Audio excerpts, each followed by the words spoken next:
Hey, welcome back, everybody. Of course, you know me. My name is Dr. Keith McNally, and this is the Question Guy podcast. I'm here with Allie and Williams, and you are all the way across the pond, as they say. So you are where? I'm Where? in London, England, Keith. So thank you very much for the invitation to join you. I appreciate that. So we had a conversation prior to this one, and you are doing some really unique things, actually. It was incredible and unique. And you've got something called Values Jam, but I want to get into something a little bit more personal because you took a 31-day challenge, and I would like to talk to you about that if we could. So first, introduce you and what you're all about, and let's get into that conversation. Okay, thanks very much. So, like you say, my name's Alan Williams. I think the best way to describe what I do is that it touches values in a whole variety of different ways, whether that be working with corporate organizations. You've mentioned the Values Jam card game, which we'll do another time, Keith. There you I love go. it. And I created a global poetry showcase connected to values a couple of years ago.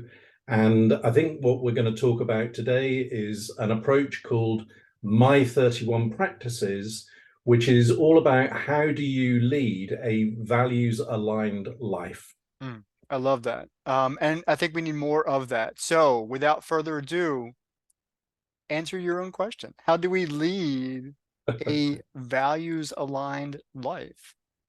Well, the starting point, obviously, or maybe not so obviously, is that you need to be aware of what your personal core values are.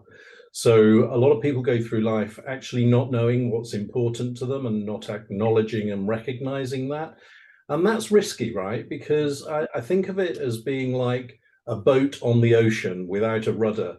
You're just being tossed around on the waves. You're responding and reacting to the environment around you, but you're actually not living your life aligned to what is important to you.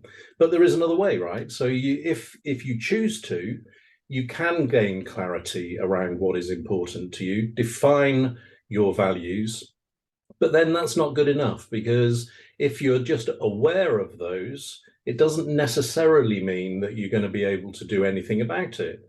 And again, it's this thing around, we live in a dynamic world where we're very, very busy, and that there is a temptation to flip onto autopilot, Mhm. where we're just going through the motions.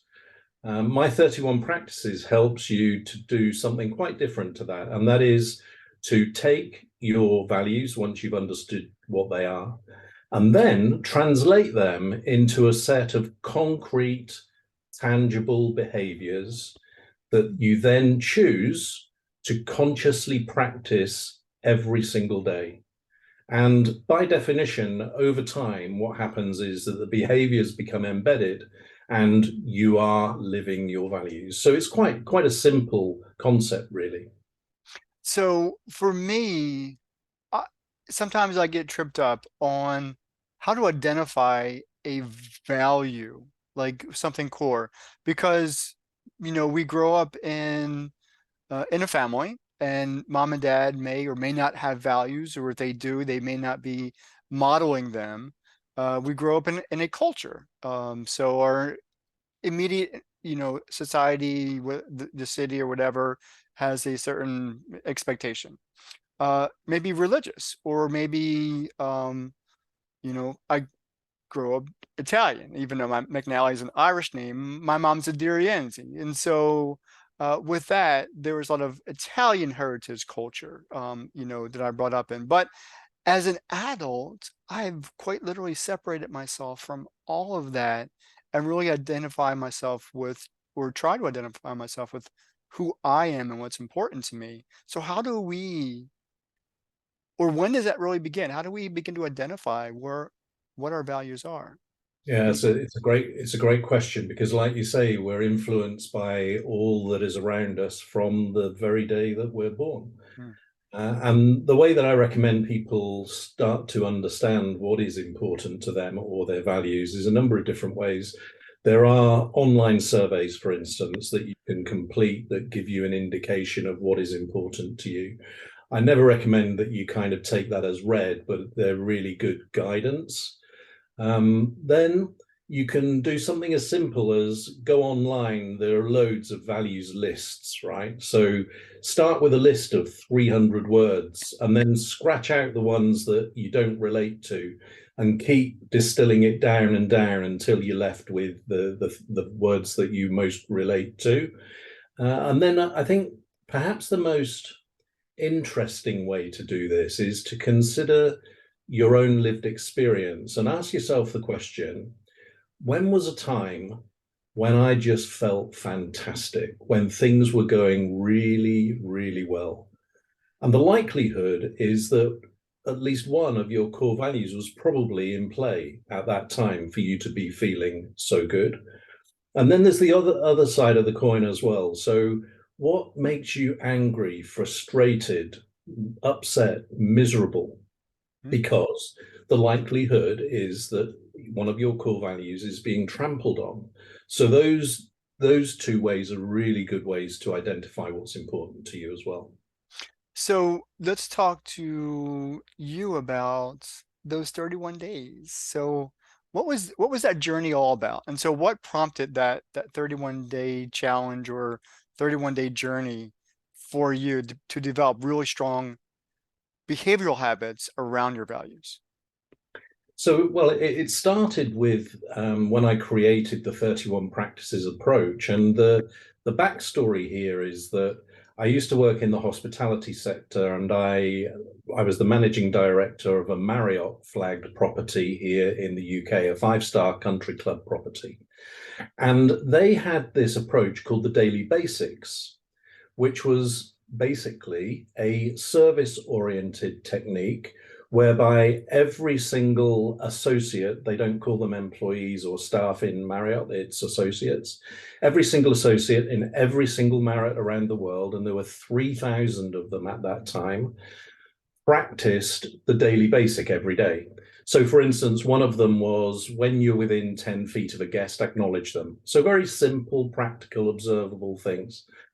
And I just saw how powerful this was because people really did what they were supposed to do consciously and excellently, as opposed to the autopilot that we talked about earlier, and you perhaps doing things less than excellently.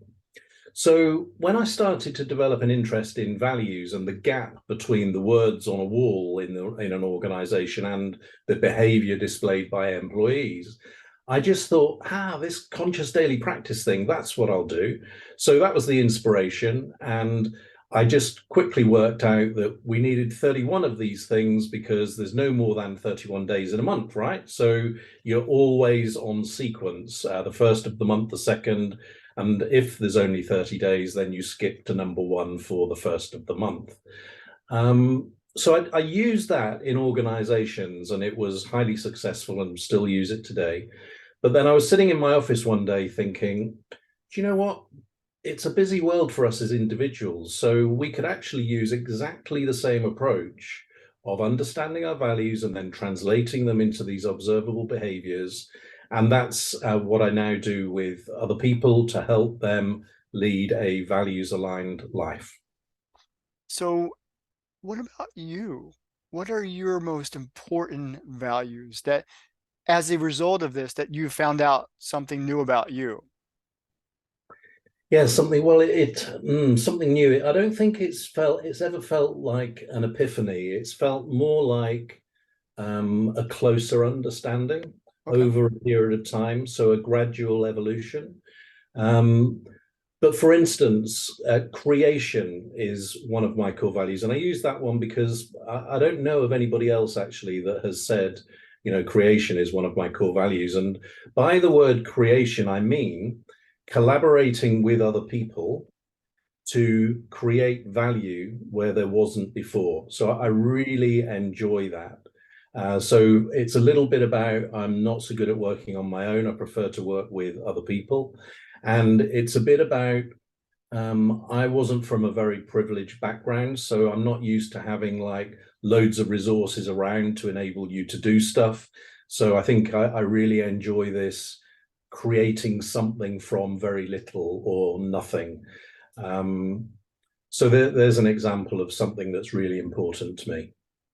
So how does then that define into actionable behaviors? How do you translate a value into something that you're doing? Now, I do like the idea that you talked about with your associates, in that if there's somebody within what 10 feet or so, you're going to go up and greet them. And I like that because you could actually see that it's doable. If I was to watch you, I could see you actually, and it would make the person that you're greeting feel good because they are now in your space.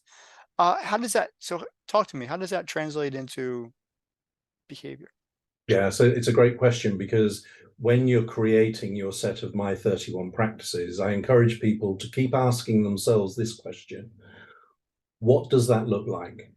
And if you can't answer that question, you haven't got it nailed yet, and you need to keep going. So, for instance, I'll give you a very simple example. In the creation space, it might be, in order to translate my value of creation into something very practical and tangible, that I engage with somebody I don't know. We didn't know each other 4 weeks ago or whatever it was. So it's this thing about making the time and the attitude to actually engage with somebody new and be willing to see what happens. So that's a very, very tangible example. There's another one that I use quite frequently, which is around the value of compassion. So if somebody's got the value of compassion, they might say, I'm going to offer help to a stranger. Ooh. So what that looks like could be, you're walking down the street and you see a tourist looking at a map, and you just ask that, I live around here, so what is it you're looking for? I might be able to help you. Or even just opening a door for somebody so that they can get through with that box that they're carrying, or you might offer to carry their case for them. So really, really simple things. What were the more, now I'm going to change gears a little bit. What were the more difficult things to uncover in terms of values about yourself? Because creation is one. Now we got 30 other days, but we're not going to cover all 30 days in this conversation. But sometimes a value can be not really understood, and you don't really know that it's a value or not. Like, for example, um, I value exercise. I value health. Is that a real value, or should I be relanguaging what that is? Yeah. And I think the answer there is that's up to you. Okay. And I'm not a great believer in these prescriptive practices. If you look in the world of self-development, you've got so many people out there saying, I do this, you must do this, and it will work for you. I don't get that at all. And so for me, for instance, with my 31 practices, it's not actually the my 31 practices bit that is the powerful thing. It's the person that is willing to apply it that is the powerful thing. Um, and so in your situation with regard to exercise, I think the question for you to consider is, why do you value exercise? And then if the answer takes you to, well, it's because I value my health, keep going. Why do you value your health? And see where that takes you. And it might be that you end up with health is in itself a core value for you. And then you would start to ask yourself the question, okay, so what am I going to do to translate health into my practical behaviors? And it might be that you will have some physical exercise every single day, and you might start to define that. And then actually, you just reminded me that one of the techniques that I use to help people with this is that you identify reinforcements for your practice each day. And that consists of an image, a quotation, and a soundtrack or a song. Hmm. So as you start to explore the value of, let's say, health, and you might say, okay, so I'm going to conduct at least half an hour of exercise every day. So then I'd say to you, okay, Keith, so put in the keywords on Google and look for an image. And you'll say, oh, well, I found this picture of this guy lifting a massive weight, and that really inspired me. And so that's the image that I'm going to use. And then it might be a quotation around the consistency of daily exercise rather than just going to the gym once a month, and really stressing yourself out. And then you might, I can't think of a soundtrack at the moment, but I'm sure people listening to this will have some ideas. Now, the way that works is that in the morning, into your morning routine, work into it, you saying your practice to yourself. So I have at least 30 minutes of daily exercise. And then you look at the image that you found, you listen to the soundtrack that you found, and you read out the quotation that you found. And what that does is it sets you up for the day, basically. It's putting your practice front of your mind so that you're much more likely to practice it. When you see an opportunity to practice it, you're much more likely to dive in. Now, I'm going to give this as an example from my life. So it has some substance here. I have been exercising since I was like 13, 14 years old because something was about, well, one, I'm an asthmatic. And so I had a really bad asthma attack, just started my freshman year of high school. And so I wanted a way of managing that better than relying on an emergency inhaler or even daily medications. And so for me, that became so important that I began to run every day. Now there's another story, and I've had those conversations. But since that time, unless I am deadly sick, I exercise every day. And both I do it, well, I don't run anymore because I'm old. But I do a power walk every day, 6 miles, and I hit the weights. And so and the example that you gave is really, even though I'm skinny guy, I do like the power lift. And so whatever I can lift as strong as I can, that's kind of my value of being healthy and, putting that into action. Great.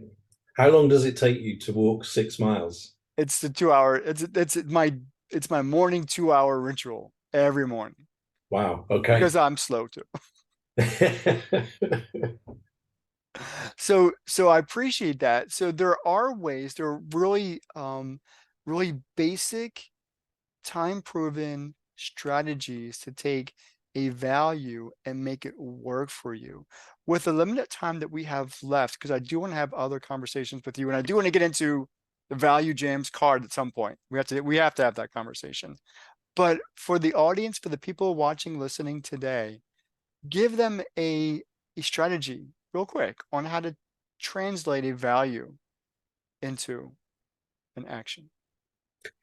Yeah, so I think if you're up for this, try this. So first, ask yourself the question, what's important to me? So, we're not going to bother with surveys and deep thinking and all the rest of it. What is it that's really important to you? Just one thing.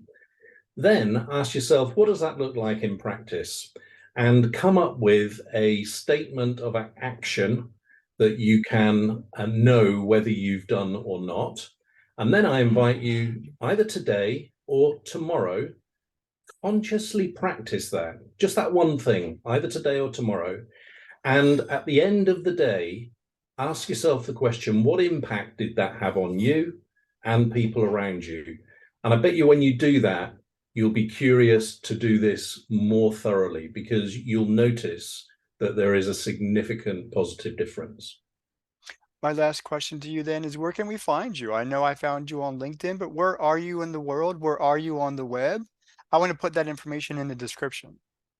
Yeah, great. So like you say, there's the LinkedIn profile. So if you put in Alan Williams and my company, which is Service Brand Global, then I'll come up. And then there's servicebrandglobal.com, which is the company website too. Cool.